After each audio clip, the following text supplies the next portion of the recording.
I had always been a solitary creature.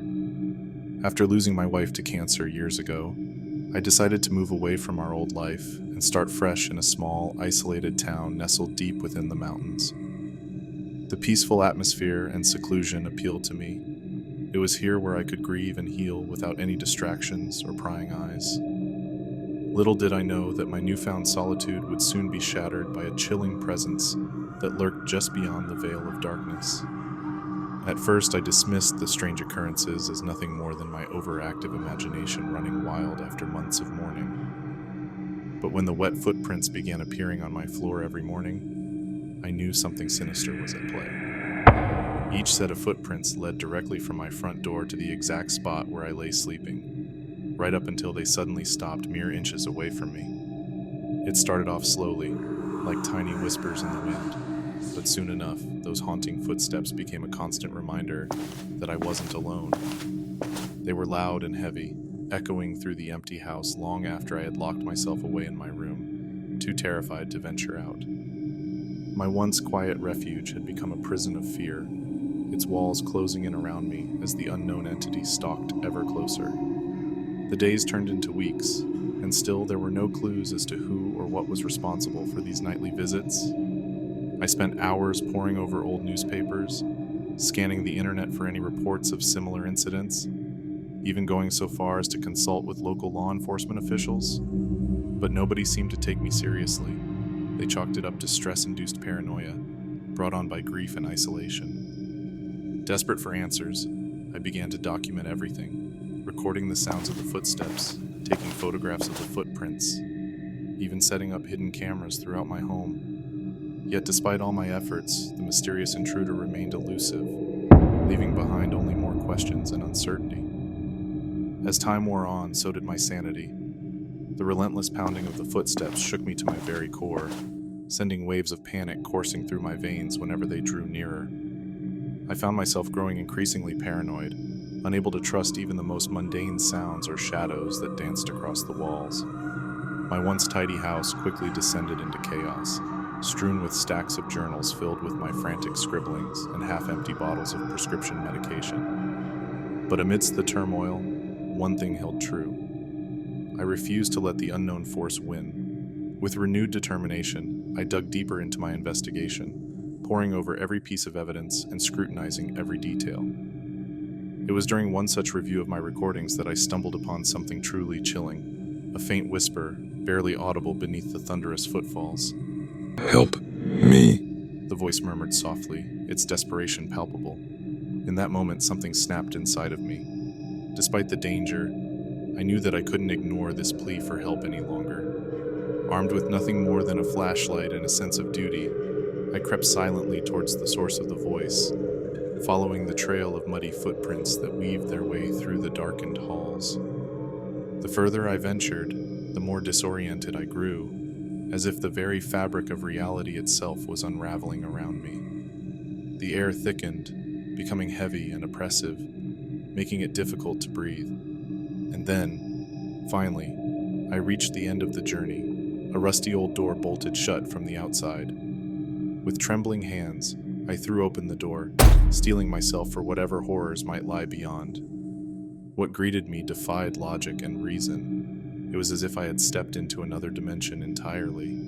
The world was twisted and warped, devoid of color or warmth, inhabited solely by grotesque creatures that resembled human beings in form, yet lacked any semblance of emotion or compassion. Their eyes were black voids, reflecting nothing but an eternal abyss of despair. In the center of this nightmarish landscape stood a figure shrouded in tattered rags, chains rattling ominously about its wilted frame. Its head was bowed low, concealing its face from view, but I could feel its pain radiating through the air. Without hesitation, I approached cautiously, offering words of comfort and reassurance that fell flat against the cold reality of our situation. "You don't have to do this anymore," I said softly, reaching out to touch its shoulder gently. "We can help you." But rather than responding to my offer of assistance, the figure jolted upright violently, revealing a hideous visage marred by countless scars and wounds.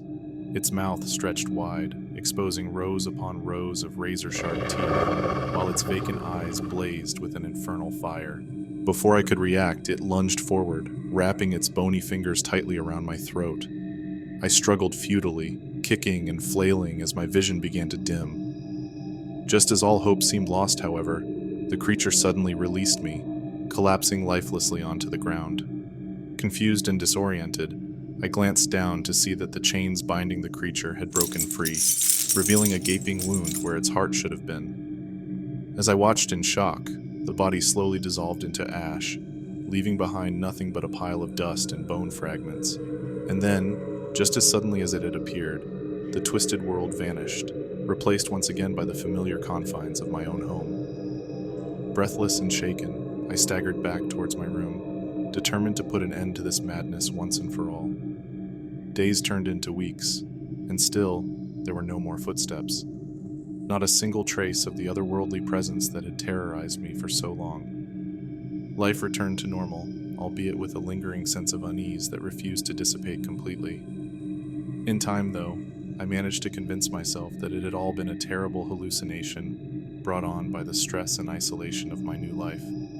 Or so I thought, until the day arrived when I received an unexpected letter in the mail. It was addressed simply to the kind stranger and contained nothing more than a handwritten note folded neatly inside the message read as follows. Thank you for your compassion. Your actions have given me the strength to free myself from those shackles and once again walk amongst you. When the time comes, I will spare you.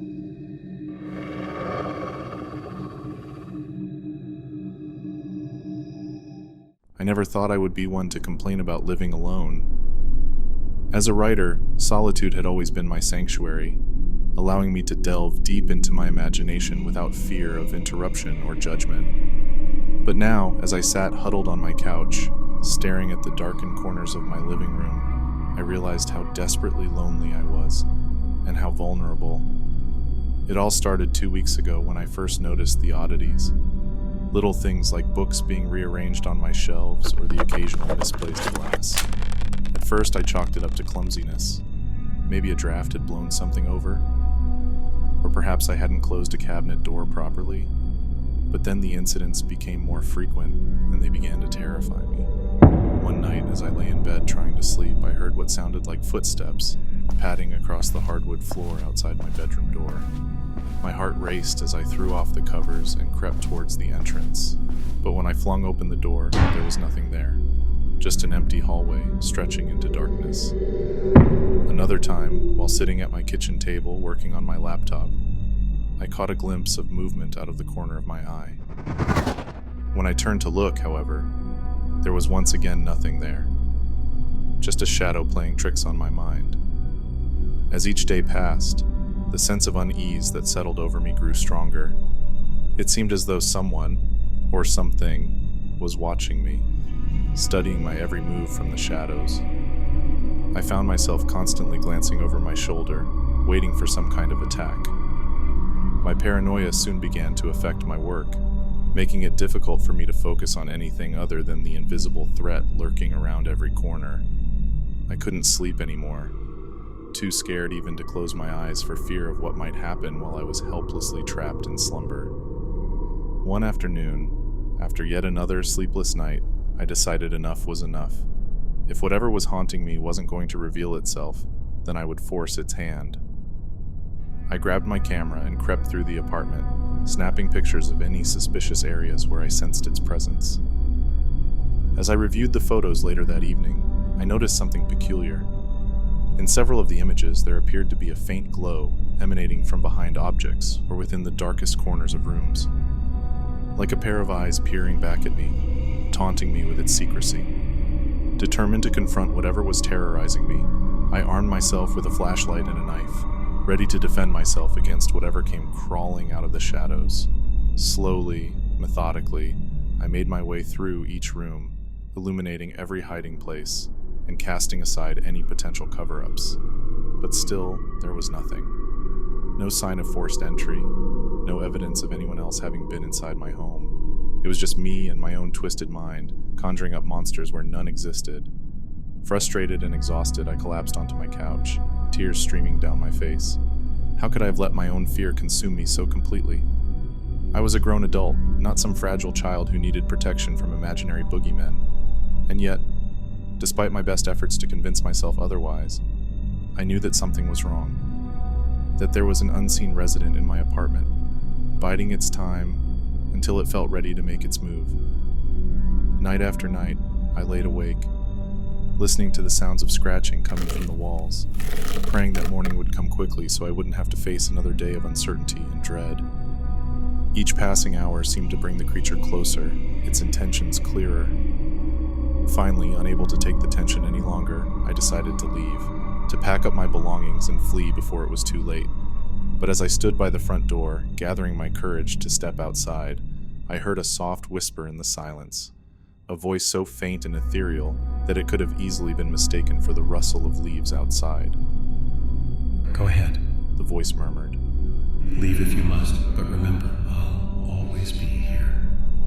With a trembling hand, I reached for the doorknob, hesitant to turn it and expose myself to whatever awaited beyond the threshold.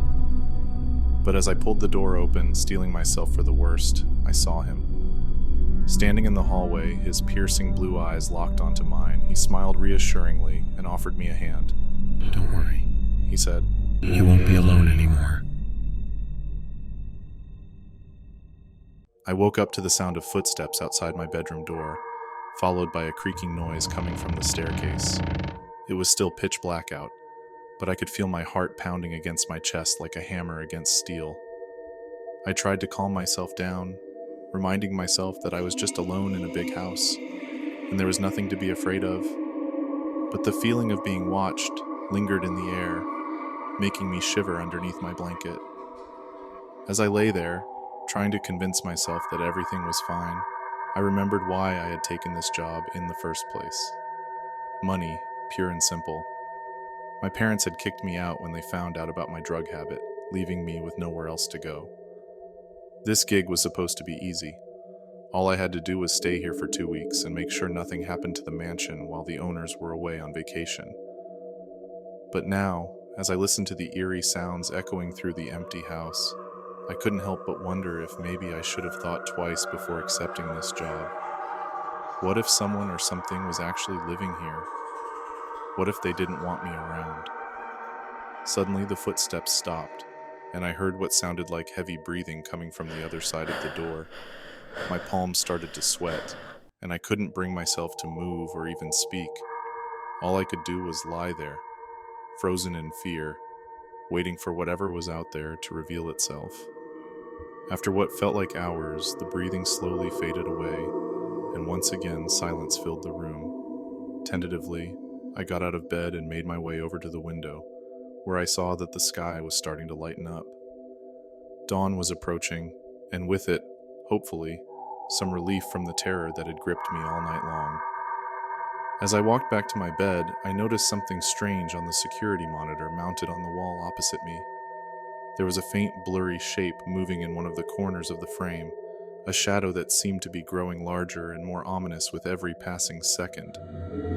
At first, I brushed it off as a glitch in the system, but then it moved again, darting quickly across the screen before disappearing entirely. My heart began racing again, and I struggled to catch my breath as I stared at the blank monitor, unsure of what to think or how to react. Was I losing my mind? Was this some kind of hallucination brought on by lack of sleep or stress? Or was there really something sinister lurking in this old mansion, watching me from the shadows? Feeling increasingly uneasy, I decided to investigate further. I grabbed my ring of keys and headed downstairs, determined to find out who or what was behind these mysterious occurrences. The ground floor was empty and silent, save for the soft rustling of leaves blowing past the windows. Everything looked exactly as it did the day I arrived. Antique furniture, priceless artwork, and countless rooms that seemed almost too grandiose for anyone to ever live in comfortably. But as I continued exploring, I couldn't shake the feeling that I wasn't alone. Every time I turned a corner or entered a new room, I caught sight of movement out of the corner of my eye. A shadow flitting past a mirror, a door slamming shut without any apparent cause. It was unnerving, to say the least, and yet I couldn't bring myself to leave. Part of me wanted to prove that there was nothing to be afraid of, that I was simply imagining things in the dark of night. Another part of me knew deep down that I was walking straight into danger, that whatever was haunting this house meant me harm. Eventually, I found myself standing in front of the security room, my hand trembling as I reached for the doorknob. Inside, the monitors lit up, displaying various angles of the property both inside and out. And there it was, the same shadowy figure that had appeared on my monitor earlier, standing motionless in the corner of one of the frames. My pulse raced as I watched it closely, wondering what it could possibly want from me. Suddenly, it darted forward, disappearing behind a bookshelf before reappearing moments later in another part of the room. Panicking, I reached for the phone, intending to call the police and get out of there as fast as possible. But then, the power went out, plunging the entire room into darkness. For a moment, I stood there, paralyzed with fear, listening to the sound of my own ragged breathing filling the void left by the absence of electricity. And then, from somewhere in the darkness, came a low growl, deep and menacing, unlike anything human. My body seized up, and I felt a cold sweat break out across my skin as I realized that whatever was out there, it wasn't going to let me leave so easily. Frantically, I searched for a flashlight or candle, desperate to find some source of light before it was too late. But the room remained shrouded in darkness, and as I fumbled blindly around, the growling grew louder and more intense, echoing throughout the chamber like a symphony of death. Just when I thought all hope was lost, a small ray of light pierced through the blackness, illuminating a corner of the room. I squinted, trying to see what was causing the light, and that's when I saw it, a flickering lighter, held aloft by a pair of pale, skeletal hands. Without thinking, I lunged towards the lighter, desperate to escape the terrifying presence that threatened to consume me. As I grasped it tightly in my hand, the hands disappeared, replaced by a disembodied voice that spoke directly into my mind, sending shivers down my spine. You shouldn't have come here. It whispered, its words echoing through my skull like a knife cutting through flesh. No one should have come here. Before I could respond, the power flickered back on, casting the room into harsh light once again. The screens on the wall flickered to life, showing the empty hallways and abandoned rooms just as they should be. But the memory of that disembodied voice and those bone-chilling words would stick with me forever, a constant reminder of the darkness that lurked within the walls of this cursed mansion. I finished out my 2 weeks at the job, never venturing into the security room or the deeper reaches of the mansion after that fateful night. I kept the lights on at all times and slept fitfully, always aware of the sensation that we were not alone in that vast, empty house. When my shift was finally over, I packed my bags and left without looking back, vowing never to return to that place or to face whatever horrors might await there. Sometimes I wonder if the shadow guest will ever truly leave me alone, or if it will continue to haunt me for the rest of my days. But most of the time, I try not to think about it, because the memories are too painful and the fear too consuming. For now, I can only hope that the next person who takes this job will fare better than I did, and that they won't be tormented by the same malevolent presence that has left such a profound mark upon my soul.